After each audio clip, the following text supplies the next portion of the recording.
This morning, numerous questions remain following a deadly helicopter crash onto a barge along the Mississippi River near West Alton. 2 lives were lost. Our Mercedes McKay is live near that crash site right now. And Mercedes, and I know in the past few minutes, we have seen some movement on the water.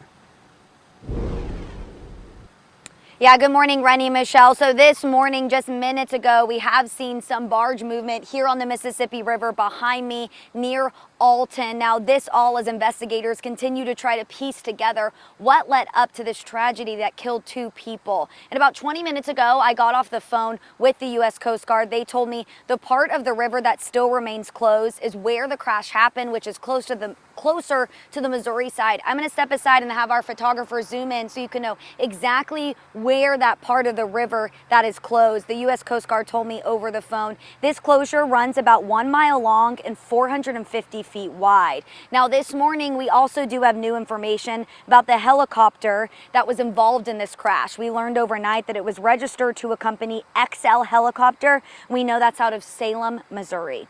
Now, take a look at this video from a witness of the crash. Just startling video here on your screen.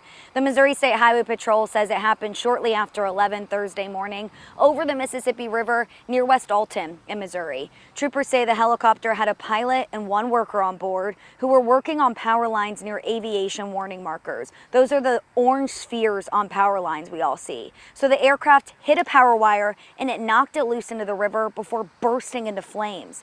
5 on Your Side spoke to a fishing captain who was on the river when it all transpired.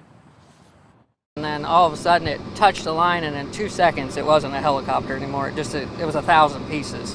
And then it went, all you seen was a fiery ball, and it came, across and landed on this Missouri side barge that was staged up here waiting to go through the lock. JF Electric, which is an Edwardsville-based company, confirmed one of its employees died along with a subcontractor in the incident. They shared a statement saying in part, quote, "Out of respect for the family's privacy, we are not releasing any additional details at this time. Our thoughts are with their loved ones, colleagues, and all those affected by this loss." Of course, Rennie and Michelle, this is an ongoing investigation. The FAA and NTSB are leading this investigation. We still have a lot of unanswered questions. Today, 5 on Your Side is going to work to learn who these 2 people were, what their legacy is. Praying for this family right now. This is really just such a tragedy during this time. So stick with 5 on Your Side. I'll have more on streaming on Today in St. Louis Plus as well. Also, the U.S. Coast Guard told me that part of the river behind me that still remains closed, there's no timeline right now on when that will reopen. Live in Alton, Mercedes McKay, 5 on Your Side.